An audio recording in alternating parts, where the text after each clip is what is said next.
President Donald Trump has said Germany owes NATO vast sums of money and should pay the United States more for defending it. He made the statement in a series of tweets from his Mar-a-Lago base in Florida on Saturday morning. Mr. Trump, after a video appeared to show him ignoring Ms. Merkel's request to shake hands at a photo opportunity, said, "Despite what you have heard from the fake news, I had a great meeting with German Chancellor Angela Merkel. Nevertheless, Germany owes vast sums of money to NATO, and the United States must be paid more for the powerful and very expensive defense it provides to Germany." Prior to his inauguration, Mr. Trump declared NATO obsolete, but has since modified his stance, telling European leaders the alliance remains of strategic importance. Only the US and 4 other members currently reach the alliance's benchmark of spending 2% of GDP on defense.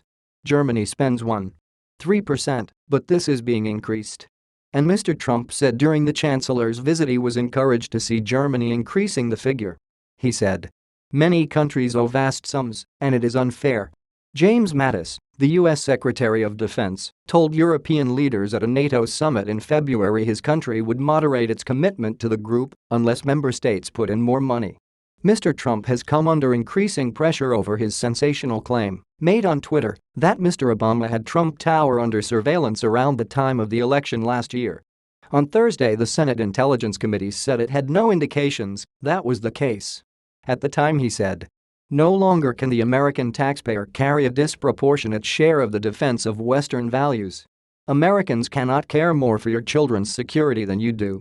Disregard for military readiness demonstrates a lack of respect for ourselves, for the alliance, and for the freedoms we inherited, which are now clearly threatened." Mr. Trump and Ms. Merkel encountered each other for the first time on Friday and initially met with U.S. and German business leaders to discuss modeling of U.S. vocational training program on Germany's apprenticeship scheme as an alternative to university education.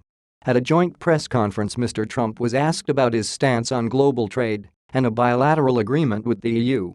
He said firmly he was not an isolationist, rather a fair trader. He said the United States had been treated unfairly in the past. Ms. Merkel also emphasized the need for trade deals that fairly benefit both countries.